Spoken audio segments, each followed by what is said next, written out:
नमस्कार। गांधी एट 150 के इस यूट्यूब चैनल में आप सभी का हार्दिक स्वागत एवं अभिनंदन है। मैं डॉक्टर नीले Tiwari, assistant professor at the department of political science, Gautam Buddha government degree college, Ayodhya. आज के इस वीडियो के अगले भाग में आप प्रोफेसर राकेश कुमार मिश्र जी के विचारों से अवगत होंगे और जो शीर्षक रखा गया है इस वीडियो का, कोविड क्राइसिस एंड गांधी। तो कोविड क्राइसिस को समझने के लिए गांधी के जो विचार हैं उनसे किस तरीके से हम इसको जोड़ सकते हैं, वर्तमान संकट को जोड़ सकते हैं।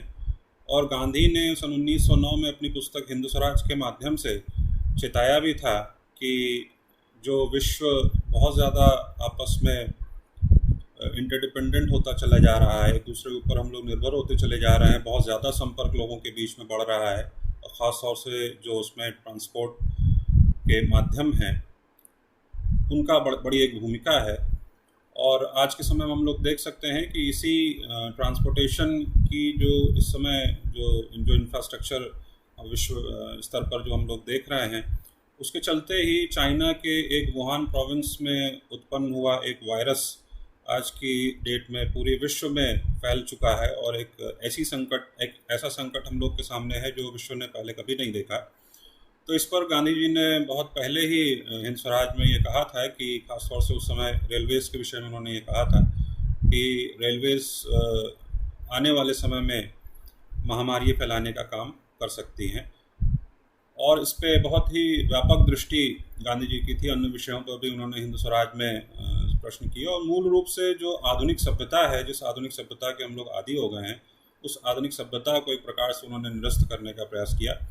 तो इस महत्वपूर्ण विषय को उठाते हुए आज के इस वीडियो में professor Rakesh Kumar Mishra ji Covid crisis और गांधी के बीच में जो संबंध है उस पर अपने विचार व्यक्त करेंगे। प्रोफेसर राकेश कुमार मिश्र लखनऊ विश्वविद्यालय लखनऊ में एक लंबे समय तक शिक्षण कार्य उन्होंने किया। विभाग के आचार्य रहे, विभाग में के अध्यक्ष भी रहे और करीब 35 साल का औपचारिक दृष्टि से देखा जाए तो एक शैक्षणिक अनुभव सर के पास है। दूसरा, शोध की दृष्टि से भी सर के अंडर में जो भी पीएचडी के लिए शोध हुए हैं, करीब 15 से अधिक शोध सर के अंडर में हो चुके हैं ऑलरेडी। और विभिन्न विषयों पर जो शोध हुए हैं वो बड़े ही गंभीर विषय, ख़ास तौर से दार्शनिक राजनीतिक दृष्टि से बड़े ही गंभीर विषयों पर सर के अंडर में रिसर्च हुई है।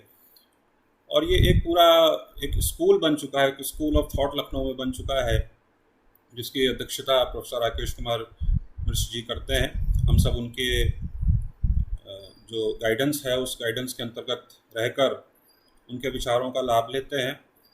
और एक सामान्य रूप से जो एक विश्व दृष्टि आज के समय में लोगों को उपलब्ध नहीं है वो हम लोग को उपलब्ध हो पा रही है। इसके लिए ये एक भगवत कृपा का अनुभव हम लोग इसमें करते हैं।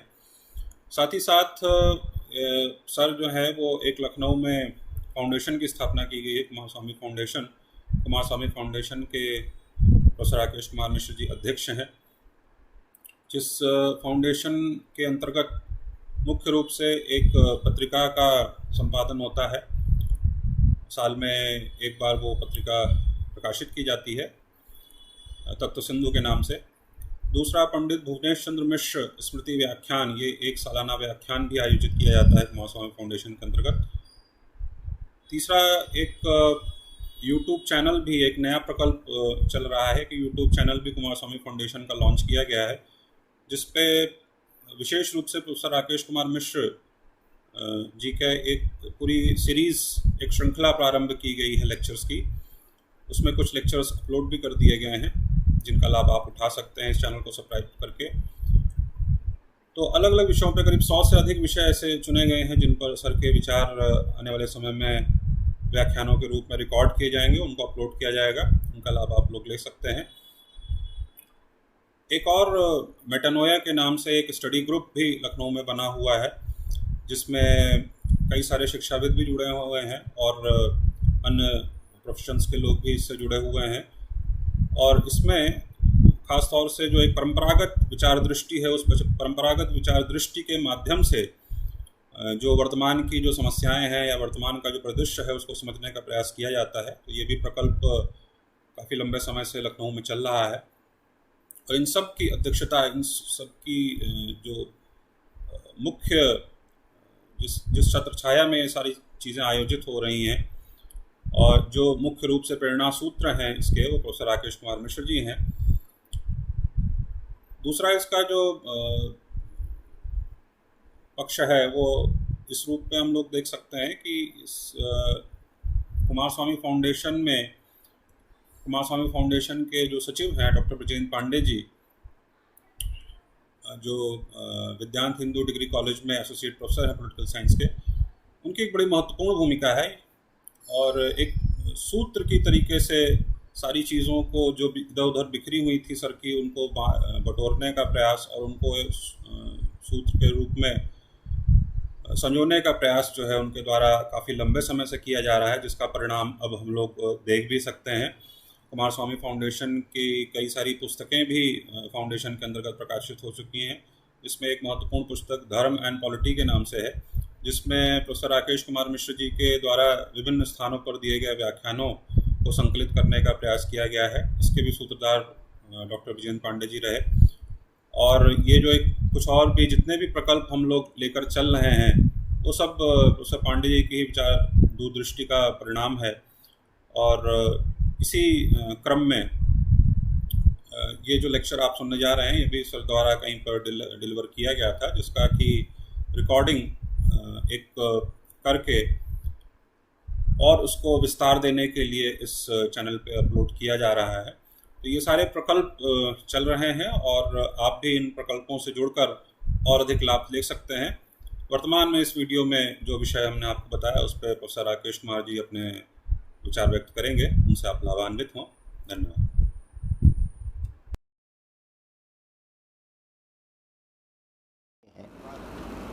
पहली बात तो यह है कि कोविड-19 एक ऐसी विकराल और विश्वव्यापी महामारी है कि जिसका शायद अनुभव विश्व को पहली बार हो रहा है। महामारियां तो विश्व इतिहास में आती जाती रही हैं, लेकिन कोई महामारी वैश्विक स्तर पर इतना गहरा प्रभाव डाले कि विश्व लगभग ठप हो जाए, एकाध देश नहीं बल्कि संसार के लगभग 2 से 12 देश जिससे प्रभावित हैं, तो ये एक अभूतपूर्व घटना है विश्व इतिहास में। और इसलिए आजकल ये कहा भी जा रहा है कि एक प्रकार का हम लोग महायुद्ध लड़ रहे हैं। ये अवश्य है कि जो शत्रु है वो अदृश्य है, इनविजिबल है, लेकिन एक महायुद्ध से हम गुजर रहे हैं। एक ऐसा महायुद्ध जिसने कि हमको भयग्रस्त कर दिया है, निराशा से भी ग्रस्त कर दिया है, अवसाद से भी ग्रस्त कर दिया है, और ये सब कुछ व्यक्ति के स्तर पर भी देखने को मिलता है, समाज के स्तर पर भी देखने को मिलता है और वैश्विक स्तर पर भी देखने को मिलता है। सभी कुछ जैसे कि सभी संस्थाएं ऐसा लगता है जैसा कि किंग कर्तव्य विमूढ़ हैं कि क्या किया जाए। जो भारी भरकम राज का या शासन का तंत्र है वो भी किंग कर्तव्य विमूढ़ है, असहाय सा है। जो चिकित्सा तंत्र है उसको भी सूझ नहीं रहा है कि क्या सही रणनीति हो। हम देख रहे हैं कि बार बार कोविड से लड़ने की रणनीति बदल रही है।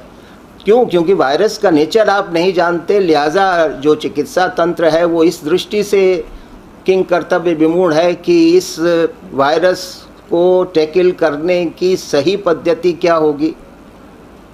अर्थव्यवस्था आप देख रहे हैं कि सब अस्त व्यस्त है वैश्विक स्तर पर।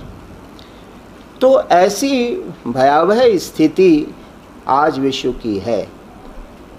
मेरे ख्याल से शायद पहले महायुद्ध या दूसरे महायुद्ध के दौरान भी संपूर्ण विश्व इस प्रकार से भय और निराशा और अनिश्चितता से आक्रांत नहीं हुआ होगा जितना कि आज है। तो इसलिए जो वैश्विक ये जो और अभी जैसा कि फ्रांस के जो राष्ट्रपति हैं मैक्रान, उन्होंने एक बड़ा अच्छा एक स्टेटमेंट दिया है कि लगता यह है कि जो भी चीज़ें, जो सर्टेनिटीज़ हैं, जिन चीज़ों को हम बिल्कुल निश्चित मान के बैठ गए थे, सही मान के बैठ गए थे, वो सब जैसे कि एक हवा के झोंके में बह गई हैं। जिन चीज़ों पर हमारी अभी तक अविचल निष्ठा थी, वे सारी निष्ठाएं धीरे धीरे दरक रही हैं। तो एक ऐसा परिवर्तन विश्व में देखने को मिल रहा है कि जो शायद मानव जाति के इतिहास में अभूतपूर्व है, क्योंकि एक महामारी ने हमारे संपूर्ण तंत्र को, चाहे वो राजनीतिक तंत्र हो, चाहे आर्थिक तंत्र हो, चाहे हमारा चिकित्सा तंत्र हो, चाहे हमारा ज्ञान विज्ञान का तंत्र हो, सभी संपूर्ण तंत्र को बुरी तरह से झकझोर दिया है। और ये भी कहना मुश्किल है कि कब हम इससे उभरेंगे और उभरने के बाद की जो दुनिया होगी वो किस प्रकार की होगी। तो इसलिए न केवल अनिश्चितता का वातावरण आज व्याप्त है, बल्कि भविष्य में कितनी अनिश्चितता रहेगी, या कभी उस अनिश्चितता का अंत होगा, या भविष्य क्या उसी प्रकार का होगा जिस प्रकार का आज है। ये सब प्रश्न हमको व्यथित कर रहे हैं, परेशान कर रहे हैं। इसलिए कोविड-19 जो है वो एक तरह से एक वाटरशेड पॉइंट बन जाता है मानव जाति के इतिहास में। ये कोई साधारण दौर नहीं है, ये कोई एक इस प्रकार की बीमारी नहीं है कि जिसके मेडिकल सॉल्यूशंस, जो कि एक मेडिकल प्रॉब्लम हो और जिसके केवल मेडिकल सॉल्यूशंस हो। ये प्रॉब्लम तो डेफिनेटली एक मेडिकल है, लेकिन इस मेडिकल प्रॉब्लम का इतना ज़बरदस्त इम्पैक्ट और जीवन के सभी क्षेत्रों पर इम्पैक्ट, ये शायद हम विश्व के इतिहास में पहली बार देख रहे हैं। इसलिए कोविड-19 एक स्टार्टिंग पॉइंट बन गया है बहुत सारी चीज़ों के लिए। ये उसका सिग्निफिकेंस है और इसके आधार पर ही हमें देखना चाहिए। दूसरी बात ये है कि अब इस कोविड-19 का जो दौर आया, ये दौर, इसमें कुछ तो हमारा विश्वास है कि इसकी कुछ प्रॉब्लम्स या कुछ जो इश्यूज़ हैं वो तो हम नियर फ्यूचर में, निकट भविष्य में या दूर भविष्य में, डिस्टेंट फ्यूचर में सॉल्व कर लेंगे। इसलिए इस महामारी ने कुछ तो तात्कालिक प्रश्न और तात्कालिक मुद्दे उठाए हैं विभिन्न क्षेत्रों में, और उनके बारे में शायद हम कह सकते हैं कि उनका देर सवेर समाधान हो जाएगा। लेकिन इस महामारी ने कुछ सभ्यतागत प्रश्न उठाए हैं, जैसा कि अभी प्रोफेसर शर्मा साहब भी कह रहे थे कि इस महामारी ने कुछ सिविलाइजेशनल इश्यूज भी उठाए हैं, और उनका जो सल्यूशन है या उनका जो उत्तर है वो शायद निकट भविष्य में प्राप्त होने वाला नहीं है। वो बहुत बड़ा प्रश्न है, और उस प्रश्न के उत्तर पर हमारी मानव सभ्यता का भविष्य निर्भर करेगा। इसलिए ये दो एंगल से देखा जा सकता है इस कोविड-19 के क्राइसिस को, कि एक तो जो इसने जो कुछ तात्कालिक अव्यवस्था पैदा की है, जो इमीडिएट डिसऑर्डर इससे पैदा हुआ है, सोशल, पॉलिटिकल या इकोनॉमिक, हो सकता है कि वो जो डिसऑर्डर है वो काफ़ी कुछ आगे चल के, क्योंकि हम लोग ये कहते रहे हैं कि भाई जो क्योंकि आजकल का जो विश्व व्यवस्था है वो हम लोग सभी जानते हैं कि वो पूंजीवादी या नव पूंजीवादी विश्व व्यवस्था है, नियो लिबरल ऑर्डर जिसको हम कहते हैं। और कैपिटलिज्म की तो ये विशेषता ही बताई जाती रही है कि उसमें तरह तरह के संकट आते जाते रहते हैं, है ना। उसमें बूम्स और बम्स का दौर आता रहता है। तो कोविड-19 ने एक ऐसा दौर लाया है कि सब चीज़ें अस्त व्यस्त हो गई हैं, जीवन जैसे कि ठप हो गया है। तो इस पूंजीवादी विश्व व्यवस्था में कुछ प्रश्न तो ऐसे हैं कि जिनके शायद समाधान हो जाएं, लेकिन जब हम तटस्थ होकर इस सारी व्यवस्था पर दृष्टिपात करते हैं तो हमें लगता है कि जो संकट है वो शायद जितना हम समझ रहे हैं या जितने की ये सोशल या पॉलिटिकल या इकोनॉमिक लाइफ को डिस्टर्ब कर दिया है, संकट केवल यहीं पर नहीं है। संकट जो है वो मानव सभ्यता का है कि मानव सभ्यता की दिशा क्या होगी भविष्य में, और क्या जो मार्ग हम मानव सभ्यता के इतिहास में अभी तक चलते रहे हैं पिछले 2-2.5 से 300 वर्षों में, उसी मार्ग पर क्या हम आगे भी हमें चलना चाहिए या आगे भी हम उसी मार्ग पर चल पाएंगे, ये जो प्रश्न है। तो 2 तरह के प्रश्न हैं। एक प्रश्न जो है वो इमीडिएट इश्यूज़ हैं, इमीडिएट प्रॉब्लम्स हैं, और दूसरे प्रश्न वो हैं जो कि सिविलाइजेशनल इश्यूज़ हैं, जिनमें सिविलाइजेशनल कंसर्न है। तो दोनों दृष्टियों से इस दौर पर हमें विचार करना चाहिए। तो ये जो यानी एक प्रश्न पूंजीवादी सभ्यता में अंतर्निहित दोषों पर है कि जो इनहेरेंट डिफेक्ट्स हैं कैपिटलिस्ट ऑर्डर में या न्यू लिबरल ऑर्डर में, एक तो उनके ऊपर विचार करना है, और दूसरा इस न्यू लिबरल वर्ल्ड ऑर्डर को हमें ज़रा तटस्थ होकर देखना है, इससे दूर खड़े होकर देखना है कि क्या ये जो नव उदारवादी विश्व व्यवस्था है ये वास्तव में मनुष्य के लिए कल्याणकारी है, वास्तव में मनुष्य के लिए हितकारी है।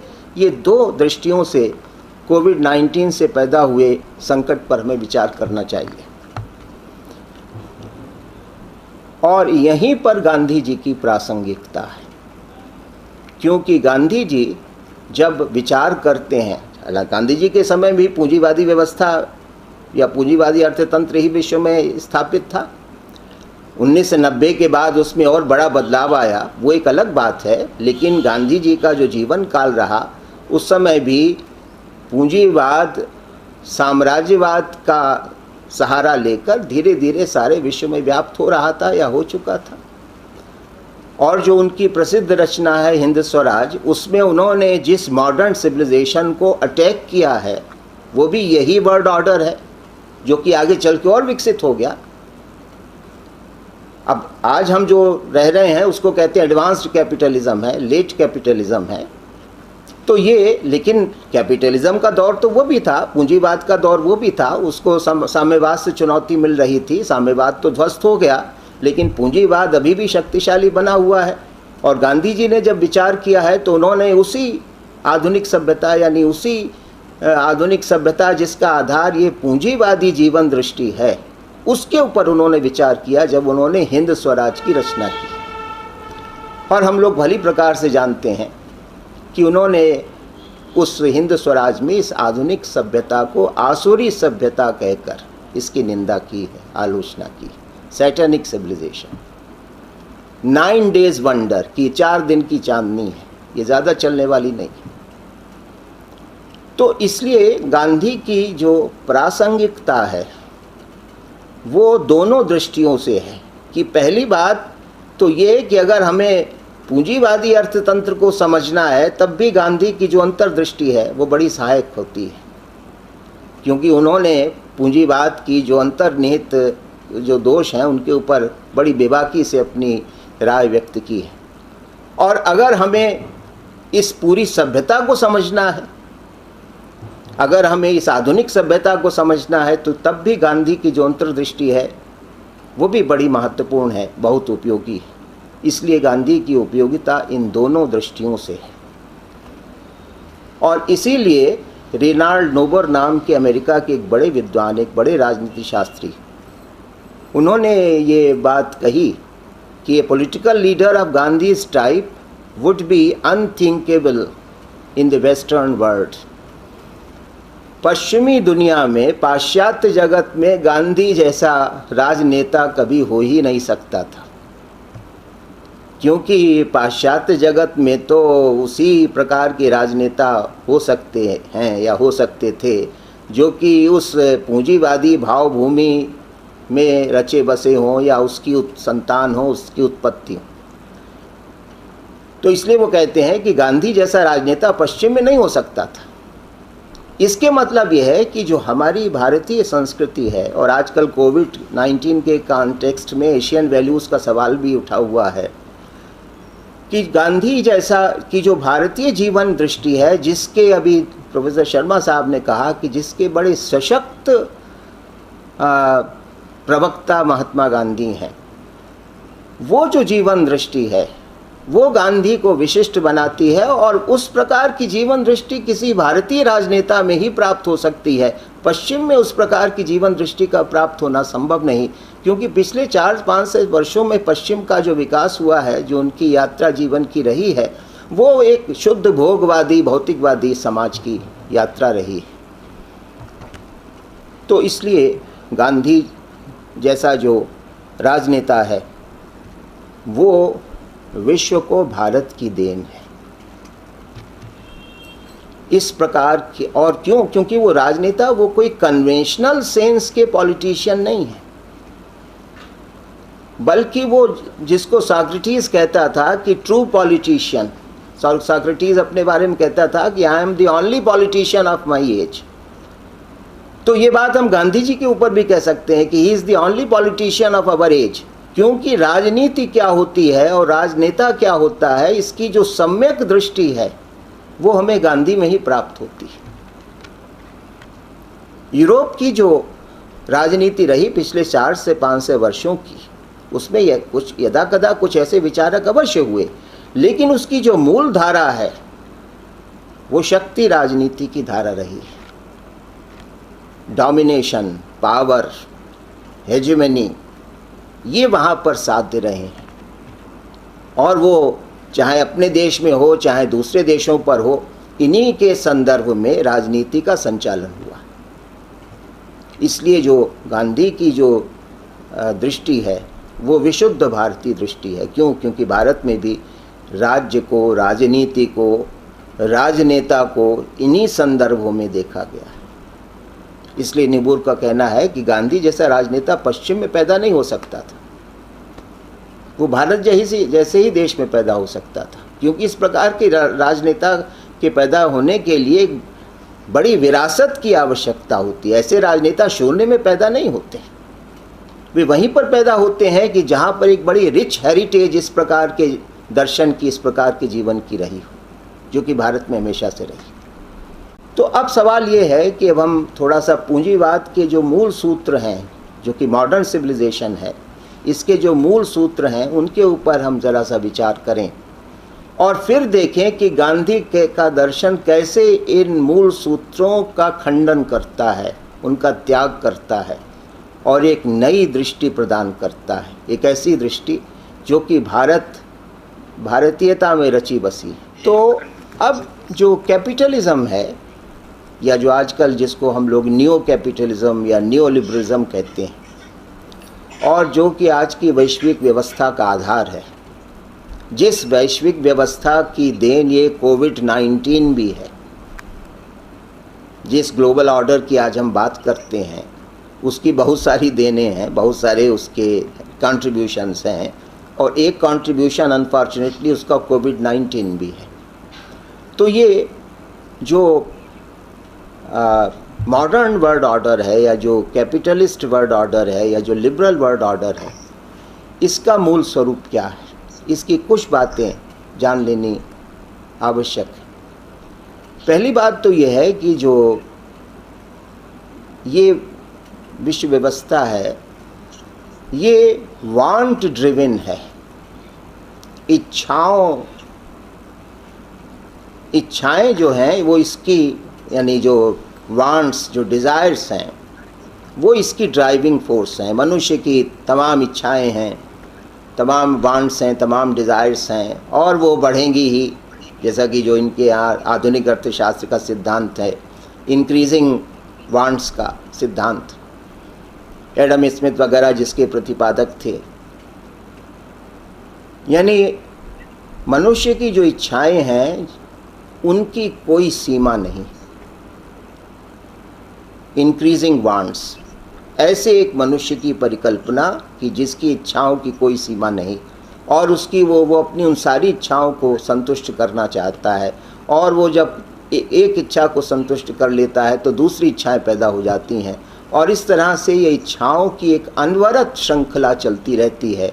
और मनुष्य इनको संतुष्ट करने में दिन रात लिप्त रहता है, दिन रात उसमें तल्लीन रहता है। तो एक तो ये जो कैपिटलिस्ट इकनॉमी है, इस कैपिटलिस्ट इकनॉमी का एक मूल सिद्धांत है प्रिंसिपल ऑफ इंक्रीजिंग वांट्स, बढ़ती हुई आवश्यकताओं का अर्थशास्त्र है ये। अब इन इंक्रीजिंग वांट्स के लिए दिन रात प्रोडक्शन कंजम्पशन, क्योंकि इनको अगर आपको संतुष्ट करना है तो आपकी जो उत्पादन प्रणाली है वो निरंतर चलती रहनी चाहिए।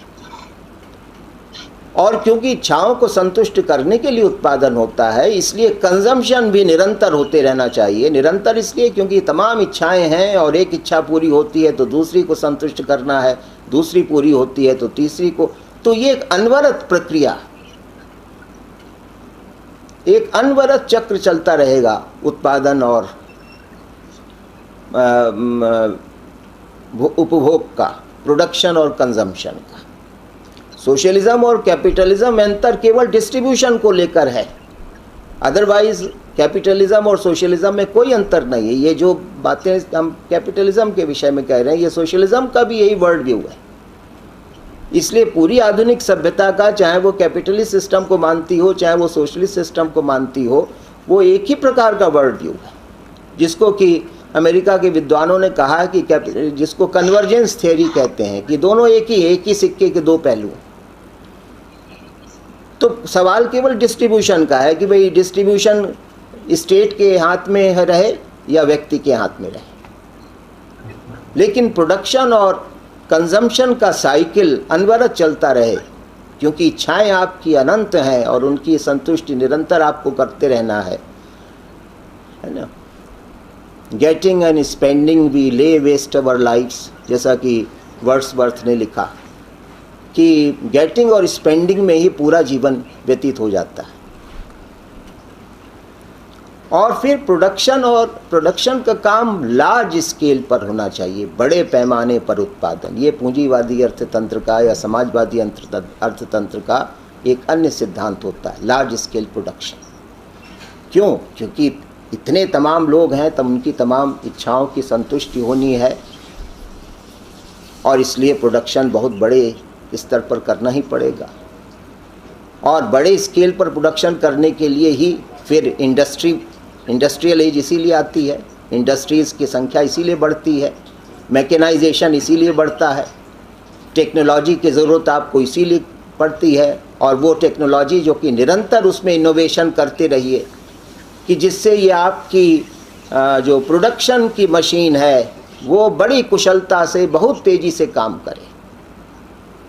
तो इसलिए ये सब चीज़ें इंटर रिलेटेड हैं, एक दूसरे से जुड़ी हुई हैं। टेक्नोलॉजी जो है वो प्रोडक्शन और कंजम्पशन का इंस्ट्रूमेंट है, वो उसका एक उपकरण है,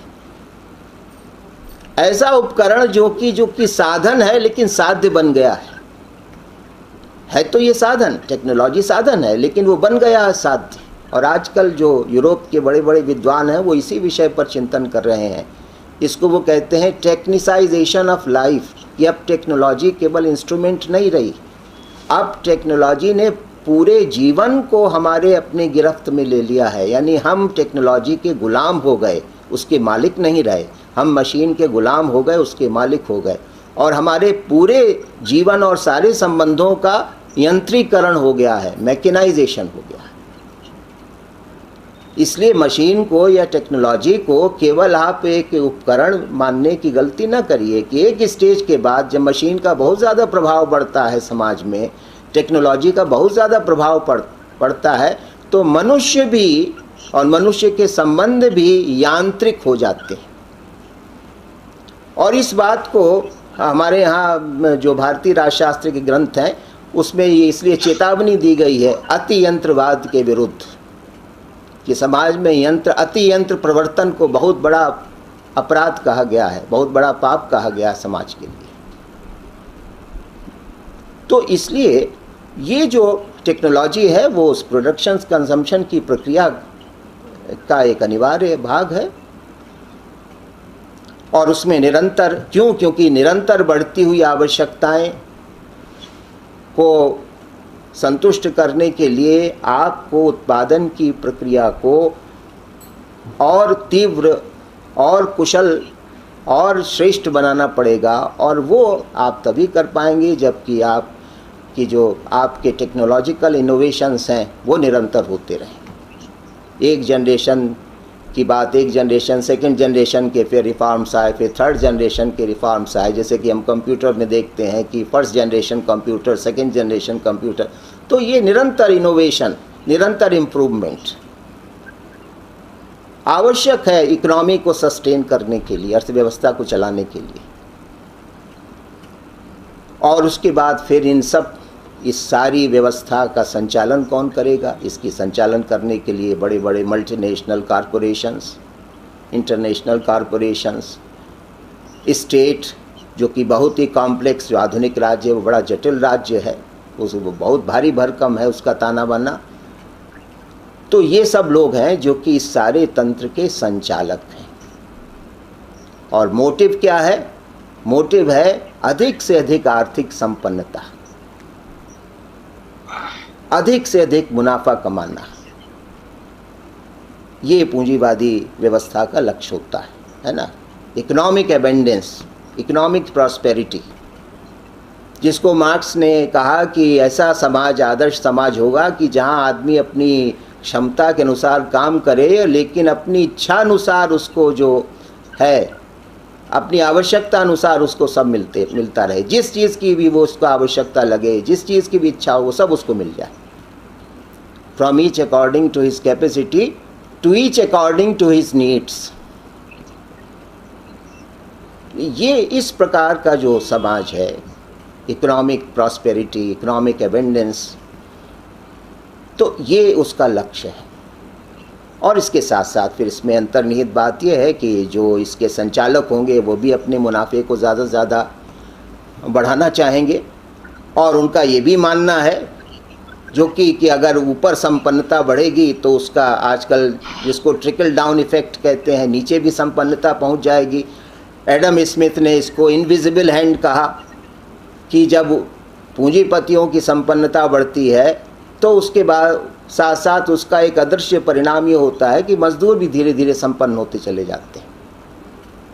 इसलिए ये कहना ठीक नहीं है कि पूंजीवाद जो है वो केवल पूंजीपतियों का भला करता है। तो ये एक एजम्पशन है, एक मान्यता है पूंजीवाद की कि संपन्नता बढ़नी चाहिए, पूंजीपतियों की बढ़ेगी संपन्नता तो नीचे के लोगों की भी अपने आप बढ़ेगी, ऐसा उनका मानना है। आजकल ग्लोबलाइजेशन के दौर में इसको कहते हैं ट्रिकल डाउन इफेक्ट।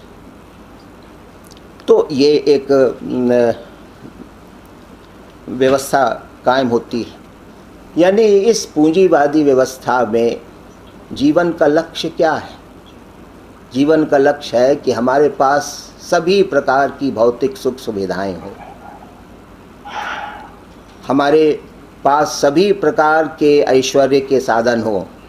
यानी पूंजीवाद एक सोने की लंका की सृष्टि करने में विश्वास करता है, जहाँ खूब भोग विलास हो, खूब प्रचुरता हो, मनुष्य को हर प्रकार के सुख उपलब्ध हो, किसी प्रकार का कष्ट ना हो, किसी प्रकार का दुख ना हो। ये तस्वीर पूंजीवादी, ये जीवन का लक्ष्य है, ये साध्य है। चाहे समाजवाद हो चाहे पूंजीवाद हो, दोनों का साध्य यही है। दोनों मनुष्य के केवल इहलौकिक कल्याण में विश्वास करते हैं। इसलिए दोनों सभ्यता, दोनों दृष्टियां सेक्युलर व्यू पॉइंट्स हैं। सेक्युलर मतलब इहलौकिक, कि केवल मनुष्य को अपने इस इहलौकिक जीवन की परवाह करनी चाहिए, बाकी ना कोई ईश्वर है, ना परमात्मा, ना आत्मा है, ना कुछ नहीं। बस इस दुनिया में अधिकतम सुख हमें मिले, ये जीवन का साध्य है, ये जीवन का परम पुरुषार्थ है। लेकिन सवाल ये है, एक टी.एस. एलियट अंग्रेज़ी के बहुत बड़े साहित्यकार हुए, बहुत बड़े दार्शनिक हुए। उन्होंने कहा कि बहुत अच्छा खा पी कर भी, बहुत अच्छे कपड़े पहन के भी, बहुत अच्छे मकान में रह के भी, और बहुत अच्छे प्रकार की सुख सुविधाओं का भोग करके भी क्या कभी मनुष्य की आत्मिक संतुष्टि हो सकती है वास्तव में? जो सभ्यता केवल इन लक्ष्यों तक केंद्रित है, वो मनुष्य को मॉब बनाने का, मास बनाने का काम कर रही है। हम मनुष्य हैं, लेकिन हमारी हैसियत केवल एक भीड़ की हो रही है कि सब लोगों को बड़े अच्छे कपड़े मिल रहे हैं, बहुत अच्छी सुख सुविधाएं मिल रही हैं, बहुत अच्छे मकान मिल रहे हैं, और सब इसी में संतुष्ट हैं। वही जो मैंने भी कहा, सोने की लंका में जो था। तो ये जो ऐसे मनुष्य की परिकल्पना क्या सच्ची परिकल्पना है? आपको मनुष्य को इस प्रकार का प्राणी बनाना है, या आप मनुष्य को इस रूप में देखते हैं? और वो इलियट का बड़ा प्रसिद्ध कथन है, a mob is still a mob even if well fed, well clothed, well housed and well disciplined. कि एक ऐसी मास सोसाइटी जिसको कहते हैं, मास सोसाइटी, पूरी मास सोसाइटी, यानी सबके जीवन के बस यही पुरुषार्थ बन गए। इनके अतिरिक्त जीवन की कोई उच्चतर दृष्टि नहीं, इनके अतिरिक्त जीवन का कोई उच्चतर आदर्श नहीं। जिसको कुमार स्वामी, आनंद कुमार स्वामी ने कहा है कि हर आदमी अपने स्टैंडर्ड्स ऑफ लिविंग को इम्प्रूव करने में लगा है। जीवन के स्टैंडर्ड्स, जीवन जीने के क्या स्टैंडर्ड्स होने चाहिए, आइडियल्स होने चाहिए, इसकी चिंता नहीं है। हमें उन आइडियल्स की तलाश नहीं, हमें उन स्टैंडर्ड्स की तलाश नहीं कि जो हमको मनुष्य बनाते हैं सही अर्थ में, सम्यक अर्थ में, परिपूर्ण अर्थ में, बल्कि हम केवल अपने स्टैंडर्ड्स ऑफ लिविंग को इम्प्रूव करने में लगे हैं और समझते हैं कि अगर हमारे स्टैंडर्ड्स ऑफ लिविंग इम्प्रूव हो गए तो बस ये जीवन का हमने सारा लक्ष्य प्राप्त कर लिया। तो जो कैपिटलिज्म है वो एक भोगवादी जीवन दृष्टि है, वो एक भौतिकवादी जीवन दृष्टि है, वो एक बुद्धिवादी जीवन दृष्टि है। बुद्धिवाद कोई बहुत अच्छा शब्द नहीं माना जाता कि मनुष्य अपनी सारी बुद्धि को, सारी प्रतिभा को केवल अपनी सुख सुविधाओं को जुटाने में खपा दे। ये कोई बुद्धि का, हमारे यहाँ कम से कम भारत में ये बुद्धि का सदुपयोग नहीं माना जाता। जिस बुद्धि का उपयोग हम केवल जीवन की सुख सुविधा को जुटाने में ही सब खपा दें, उसी के लिए सारी रिसर्च करें, उसी के लिए सारी पढ़ाई करें, उसके लिए ही सारे प्रयत्न करें, तो ये तो बुद्धि का दुरुपयोग है। ईश्वर ने आपको इतना बड़ा अद्भुत जो पक्ष है बुद्धिमत्ता का, इंटेलिजेंस का, वो कोई इनमें खपाने के लिए नहीं दिया है। इनकी तरफ उतना ही ध्यान देने के लिए दिया है जितनी की आवश्यकता है। तो इसलिए हम कह सकते हैं कि जो आधुनिक जो पूंजीवादी सभ्यता है वो रेशनलिस्ट सिविलाइजेशन है। बुद्धिवाद, उदारवाद का एक महत्वपूर्ण सिद्धांत भी रहा है। तो इस प्रकार की अगर हमने सभ्यता बनाई है और जिसको 1990 के बाद वैश्वीकरण के नाम पर और गति मिली है, इसलिए उसको नव पूंजीवाद कहा जाता है, और वो विश्वव्यापी बना है।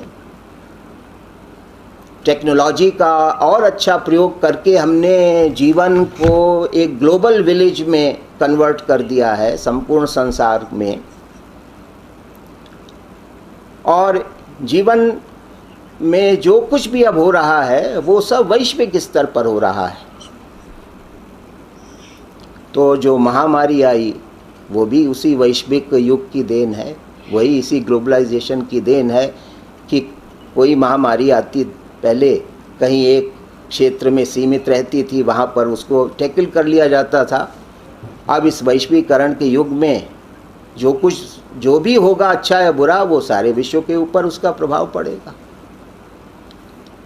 तो इसलिए कोविड-19 ने हमको ये सिखाया है या हमारी आँख खोलने का काम किया है कि वैश्वीकरण को जो हम वरदान मान के बैठे थे वो किस प्रकार से एक अभिशाप भी है।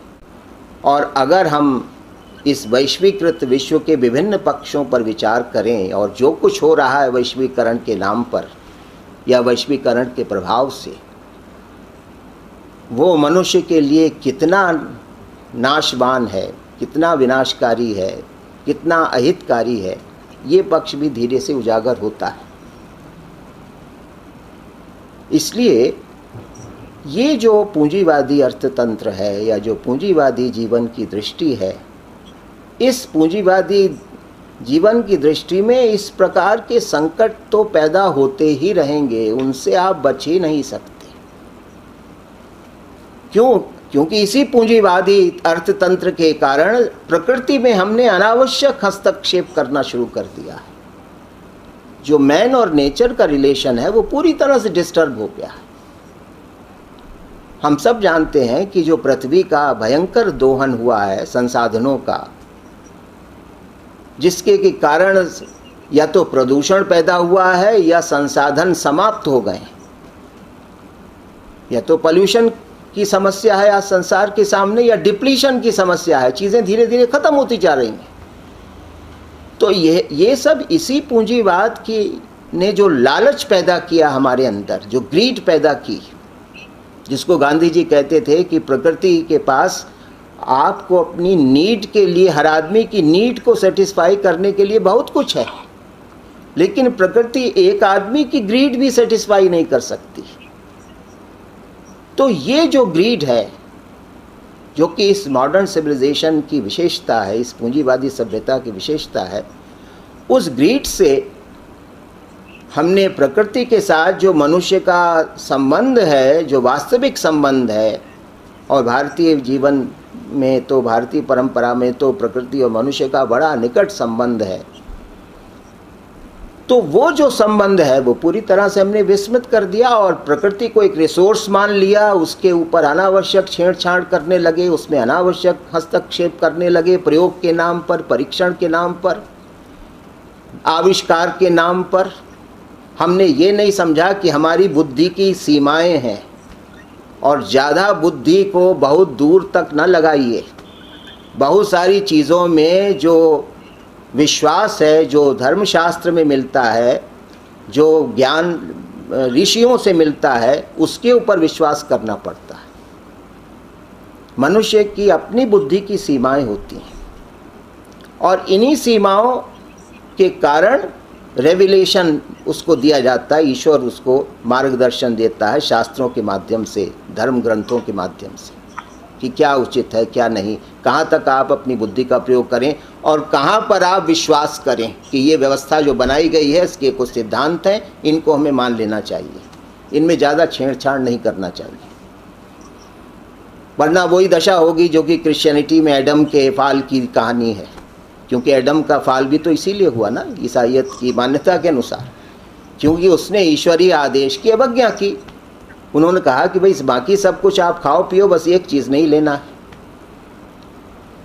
तो ये जो डिफाइंस का भाव, अवज्ञा का भाव कि इस ब्रह्मांड के कुछ शाश्वत नियम हैं, उनका निर्माता एक ईश्वर है और उन नियमों को हमें समझना है ठीक से। बुद्धि का काम उन नियमों को समझना है और उसकी मर्यादा में काम करना है। मनुष्य ईश्वर बनने का उपक्रम ना करे, वो ईश्वर कभी बन नहीं सकता। वो अपनी मर्यादा में रहे, जो भी बुद्धि उसकी है वो शास्त्र की मर्यादा में जब चलती है तो वो सन्मार्ग पर चलती है। और जब बुद्धि बिल्कुल स्वच्छंद होकर, उच्छृंखल होकर विचरण करने लगती है तो ऐसे ही प्रयोग परीक्षण होते हैं जिनको आजकल हम लोग रिसर्च कहते हैं और जिनके ऊपर बड़ा गर्व करते हैं। जितना भी ज्ञान है ईश्वर ने हमको शास्त्रों में दे दिया है, ज़्यादा दिमाग लगाने की गुंजाइश है भी नहीं। जो गुंजाइश है वो उसको समझने की है, उन सूत्रों को समझने की है। उन सूत्रों के विरुद्ध विद्रोह करके और कुछ अपना नया ज्ञान तलाश करने से काम नहीं चलने वाला है। नया ज्ञान कुछ नहीं होता है। तो चाइना में एक्सपेरिमेंट हो रहे थे, जैसा कि हम लोग सभी जानते हैं। कुछ एक लेबोरेटरी में कुछ खोज चल रही थी, उसी खोज का ये दुष्परिणाम है। और ऐसी जाने कितनी खोजें चल रही हैं, उनके कितने दुष्परिणाम हमारे जीवन पर हो रहे हैं। अब ये तो इतनी महामारी के रूप में सामने आई तो इसलिए साफ साफ दिखाई पड़ रही है, अदरवाइज हमारे जीवन में कितना कुछ घटित हो रहा है। ये सब इसी तथाकथित आधुनिक ज्ञान की ही तो देन है। ये तथाकथित आधुनिक शोध की ही तो देन है, जो हमारा जीवन सब अस्त व्यस्त हो रहा है हर दृष्टि से। तो कोविड-19 ने हमको ये सिखाया कि ये जो पूंजीवादी जीवन दृष्टि है और इसके जो मूल सिद्धांत हैं, उनसे सावधान हो जाइए। उनमें मनुष्य का कल्याण नहीं है। जैसा कि एक बहुत बड़े अमेरिका के दार्शनिक हुए हैं, A.N. व्हाइटहेड, उनका एक बड़ा प्रसिद्ध कथन है, there remains a show of civilisation without any of realities. सभ्यता का हंगामा तो बहुत है, लेकिन सभ्यता जैसी कोई चीज़ है नहीं, है ना, without any of the realities. क्योंकि हम जानते ही नहीं कि सही अर्थ में सभ्यता क्या होती है, सही अर्थ में संस्कृति क्या होती है। जैसे हम सोने की लंका की संपन्नता को संपन्नता नहीं कहेंगे, वो एक बड़ा भ्रामक स्वरूप है संपन्नता का, और हमने देखा कि कैसे उसका नाश हुआ। तो उस प्रकार की सोने की लंका संसार को नहीं बनाना है। इस प्रकार की समृद्धि हमें नहीं चाहिए जो कि आसुरी हो। भोग और विलास जो है वो मनुष्य को और समाज को दुर्बल करने का काम करते हैं, सशक्त नहीं करते। तो इसलिए पूंजीवादी इस कोविड क्राइसिस से पहली बात तो जो हमें सावधान होना चाहिए जिस बात के लिए, वो ये कि हम कैपिटलिज्म का रियल कैरेक्टर समझ लें कि ये जो पूंजीवादी वर्ल्ड व्यू है ये क्या है वास्तव में।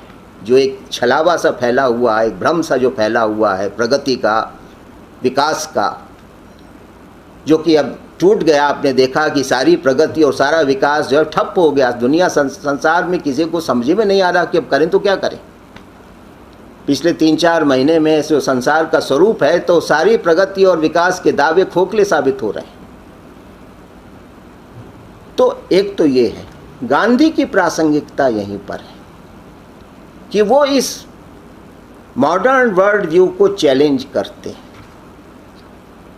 और वैसे तो उन्होंने जीवन में बहुत, जैसे कि अभी प्रोफेसर शर्मा साहब कह रहे थे कि बहुत लिखा उन्होंने, पत्रों के उत्तर से लेकर और विभिन्न ग्रंथों की समीक्षा, टीका और दूसरे प्रकार के ग्रंथ।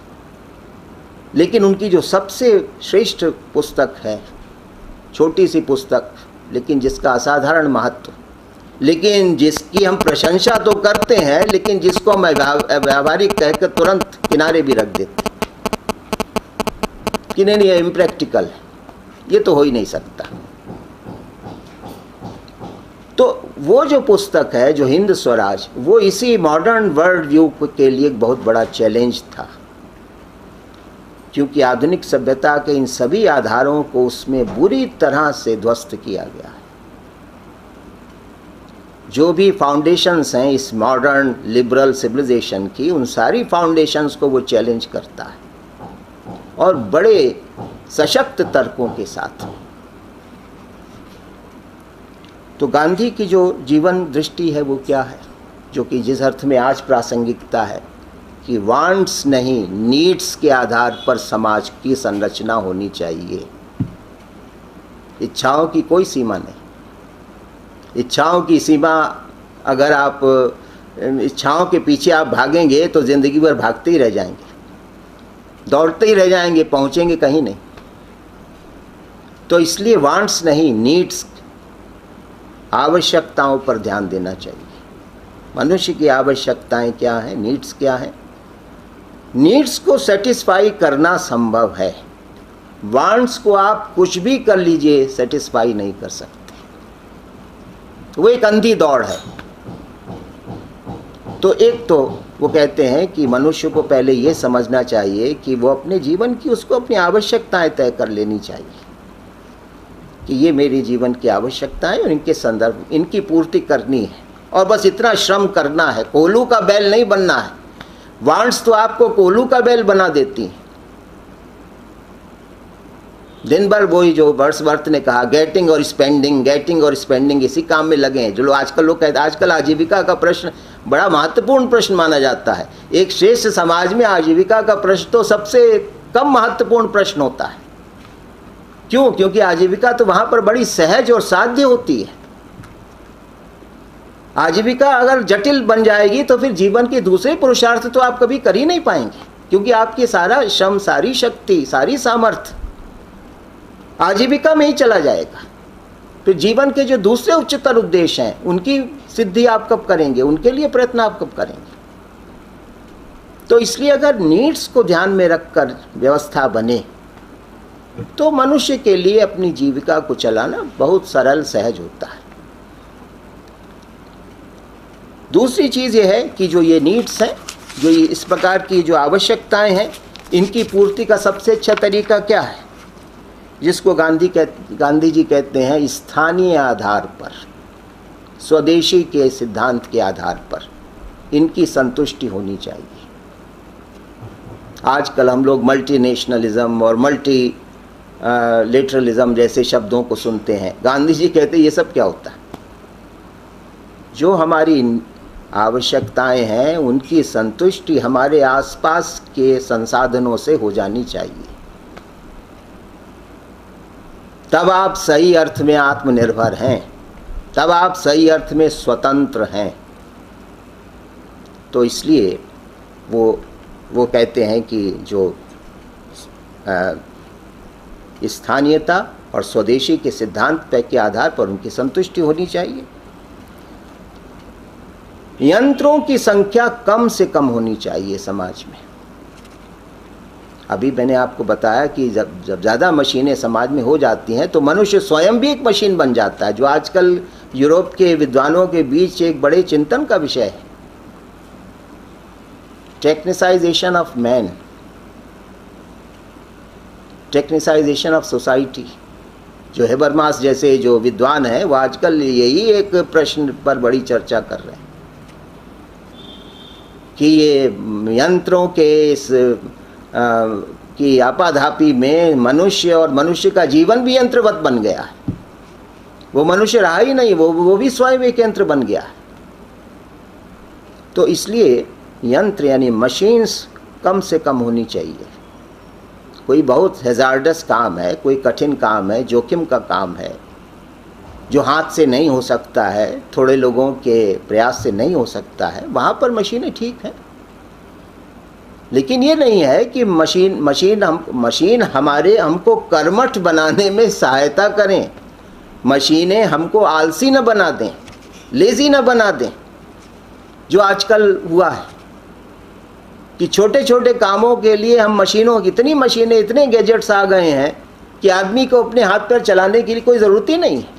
लेकिन क्या ये वास्तव में उसका सुख का और कल्याण का साधन है? आपका शरीर किसी लायक नहीं बचेगा, आपकी शक्तियां घटती चली जाएंगी, शारीरिक भी मानसिक भी। क्यों? क्योंकि उनका कभी उपयोग नहीं होता। तो इसलिए दूसरा, लेबर और कैपिटल, इनके बीच सहयोग होना चाहिए। गांधी जी ने एक बार कहा था कि पूंजीपति को श्रमिक को अपने संतान की तरह, संतान के भाव से देखना चाहिए। वो क्लास स्ट्रगल वाला सिद्धांत नहीं,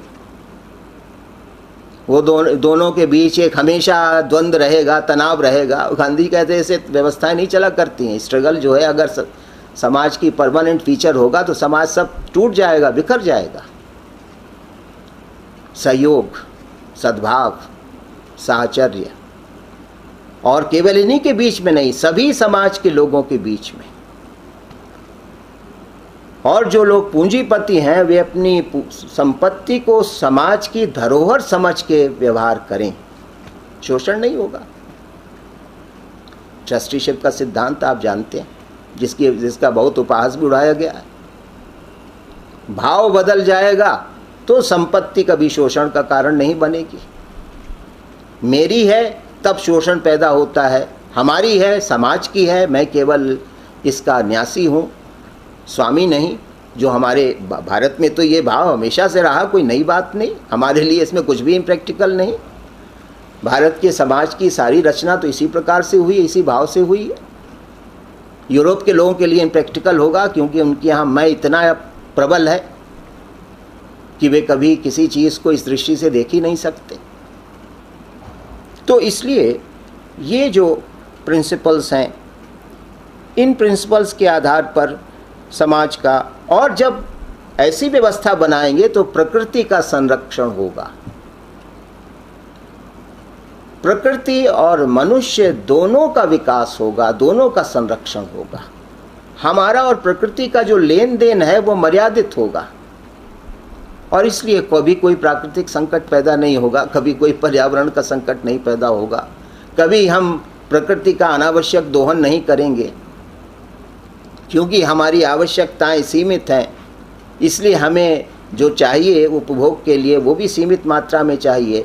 तो प्रकृति की जो, जिसको आजकल वेंडलाइजिंग कहते हैं, प्रकृति का जो दोहन है वो होने का सवाल नहीं, और इसलिए पर्यावरण की दृष्टि से भी उसका अत्यंत महत्वपूर्ण स्थान है, उसका लाभ है।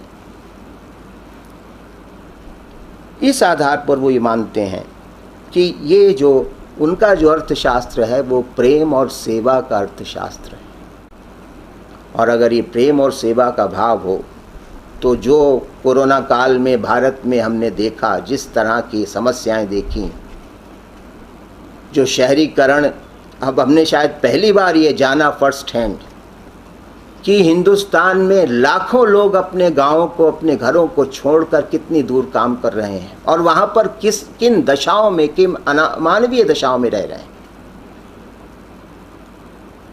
इसी सुख की तलाश में। किस प्रकार से उनका शोषण हो रहा है, कितने कम वेतन पर या पारिश्रमिक पर वो जीवन व्यतीत कर रहे हैं। एक छोटे से कमरे में 8 लोग 10 लोग जीवन व्यतीत कर रहे हैं। ये जो भयावहता है पूंजीवादी प्रणाली की, आधुनिक प्रणाली की, वो इस कोरोना काल में हमने देखी। तो ये जो अर्बनाइजेशन है, ये इसीलिए तो अर्बनाइजेशन हुआ, शहरीकरण इसीलिए तो हो रहा है क्योंकि हमने उत्पादन के जो केंद्र हैं उन्हीं पर सारी शक्ति और सारी सामर्थ्य केंद्रित कर दी, बाकी सब भूल गए और लोग भी उधर भागने लगे, और लिहाजा जो समाज की व्यवस्था है, जो आर्थिक जीवन की व्यवस्था है, वो सब अस्त व्यस्त हो गई। तो इस आधार पर गांधी जी मानते, इसको वो कहते हैं इकोनॉमिक्स ऑफ परमानेंस। ये स्थायी कल्याण का अर्थशास्त्र है। हमें गांधी जी ने अपने 2 सहयोगियों जे.सी. कुमारप्पा और भारतन कुमारप्पा को ये जिम्मेदारी सौंपी थी, श्रीमन नारायण जी भी उसमें से एक थे, कि आप भारतीय परिस्थितियों को ध्यान में रखते हुए एक अर्थ रचना बनाइए कि हमारे अपनी देशज अर्थव्यवस्था किस प्रकार की होनी चाहिए। जब भारत आज़ाद हो जाए तब उसके बाद दुर्भाग्य ये रहा कि हमारे देश के जो भी नीति निर्धारक रहे आज़ादी के बाद, उनको कभी इनकी आवश्यकता नहीं अनुभव हुई। वे हमेशा सोशलिस्ट मॉडल या कैपिटलिस्ट मॉडल के आधार पर ही भारत की पुनर्रचना करते रहे। तो ये जो जीवन की दृष्टि है, लेकिन ये जीवन की दृष्टि तब आएगी, ये अर्थ दृष्टि तब आएगी जब आपकी आत्मवादी जीवन दृष्टि हो, जब आपकी आप स्पिरिचुअल वर्ल्ड व्यू रखते हो, तभी इस प्रकार के अर्थशास्त्र की गुंजाइश है। और गांधी जी का हम लोग सभी भली प्रकार से जानते हैं कि ये उनकी जो जीवन दृष्टि है वो आत्मवादी जीवन दृष्टि है। वर्चू कंफर्ट से ज़्यादा मूल्यवान है। मनुष्य के जीवन में सद्गुणों का केंद्रीय स्थान होना चाहिए, सुखों का नहीं। मनुष्य के जीवन में नैतिक मूल्यों का केंद्रीय स्थान होना चाहिए। धर्म केंद्रित व्यवस्था होनी चाहिए, अर्थ केंद्रित या काम केंद्रित नहीं। धर्म केंद्रित व्यवस्था हो और उसकी परिधि में अगर काम और अर्थ का सेवन किया जाए तब मनुष्य का कल्याण होता है। अर्थ अगर स्वतंत्र हो जाए, काम अगर स्वतंत्र हो जाए धर्म से, तो वो मनुष्य के लिए विनाशकारी होता ही। व्यक्ति का भी विनाश होता है, समाज भी अस्त व्यस्त होता है। तो ये जो भारतीय जीवन दृष्टि है, और इसीलिए वो आधुनिक सभ्यता के आलोचक हैं, क्योंकि वो कहते हैं कि this civilisation does not care either about religion और अबाउट मॉरलिटी, कि ये जो आधुनिक सभ्यता है इसमें ना धर्म के लिए कोई स्थान है ना नैतिकता के लिए कोई स्थान है। इसमें हर समय लोभ की प्रवृत्ति, लालच की प्रवृत्ति, सुख की प्रवृत्ति, यही सब प्रधान है। जबकि एक जो सम्यक, जो आत्मवादी दृष्टि होती है, उसमें मनुष्य अपने आत्मा के कल्याण को अपने शरीर के कल्याण से उच्चतर मानता है। जो हमारा उच्चतर पक्ष है, जो श्रेय का मार्ग है, वो प्रेय के मार्ग से उच्चतर होता है। जीवन में प्रेय का भी स्थान है, लेकिन श्रेय के नीचे। लौकिक जीवन का भी महत्व है, लेकिन लौकिक जीवन साध्य नहीं हो सकता है। साध्य तो पारलौकिक जीवन ही होगा। ये जो अनुपात जब तक कोई मनुष्य, कोई समाज, कोई सभ्यता इसको बना के रखेगी, तब तक वो संकटों से बची रहेगी। क्योंकि संकट कहाँ आते हैं? संकट वहाँ आते हैं जब हमारी दृष्टि बिगड़ती है, यानी जब हमारी दृष्टि भौतिकवादी होती है, तब संकट पैदा होती है। आत्मवादी समाज में छोटी मोटी कठिनाइयाँ आ सकती हैं, लेकिन कभी इस प्रकार के भयानक संकट नहीं आ सकते। तो इसलिए अगर हमें विश्व की संरचना करनी है, तो हमें जो एक बात, जो हाइडेगर एक बात कहते हैं, हाइडेगर जो कि बहुत बड़े जर्मन दार्शनिक हुए 20वीं शताब्दी के, कि आधुनिक सभ्यता ने मनुष्य को सिस्टम का रॉ मटेरियल बना दिया है। सिस्टम हमारे ऊपर इतना हावी है और हम उसमें केवल कच्चे माल की तरह इस्तेमाल होते, मनुष्य उसमें केवल कच्चे माल की तरह इस्तेमाल होता है। गांधी जी भी यही कहते हैं कि ये सभ्यता आपको मनुष्यता से गिराने वाली सभ्यता है, इसलिए सच्चे अर्थ में सभ्यता नहीं। श्रेष्ठ सभ्यता वो जो कि मनुष्य को मनुष्य बनाए, और जो मनुष्य को सब ह्यूमन लेवल पर ले जाए या एनिमल लेवल पर ले जाए, सुख की खोज में, भोग विलास की खोज में, वो तो आसुरी सभ्यता। तो इस दृष्टि से वो ये मानते हैं कि जो आधुनिक सभ्यता है, ये जब तक चलेगी तब तक मनुष्य तमाम प्रकार के संकटों से ग्रस्त रहेगा। वो एक संकट से निकलेगा, दूसरे में फंस जाएगा। कैपिटलिज्म का तो ये लक्षण ही माना जाता है कि इसमें जो क्राइसिस सिचुएशंस आती ही रहती हैं, वो तो उनके सिद्धांत में माना जाता है।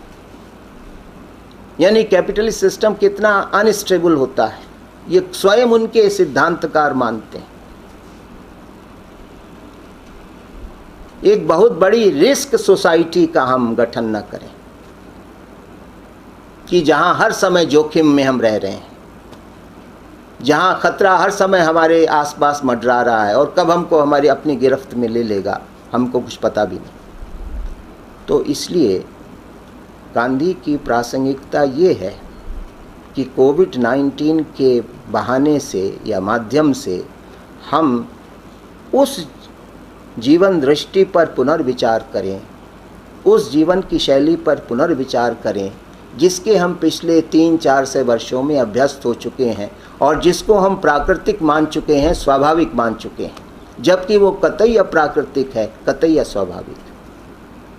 इस दृष्टि से गांधी की महत्ता है और गांधी इसलिए अन्य राजनेताओं से भिन्न कोटि के राजनेता है, अन्य विचारकों से भिन्न कोटि के विचारक हैं। वे आधुनिक सभ्यता को अंदर से नहीं केवल देखते, वे आधुनिक सभ्यता के बाहर खड़े होकर उसको तटस्थ दृष्टि से देखते हैं, जो शाश्वत जीवन मूल्य हैं उनके संदर्भ में देखते हैं।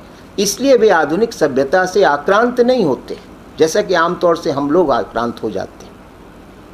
वे उसके असली चरित्र को बहुत भली प्रकार से समझ लेते हैं और तब समझ लेते हैं जबकि ये सभ्यता अपने वैभव काल में थी 1909 में, जबकि उन्होंने वो हिंद स्वराज को लिखा था। ये गांधी की महत्ता है, विशिष्टता है और यही उनकी प्रासंगिकता है। आप लोगों ने आमंत्रित किया, इसके लिए बहुत बहुत धन्यवाद।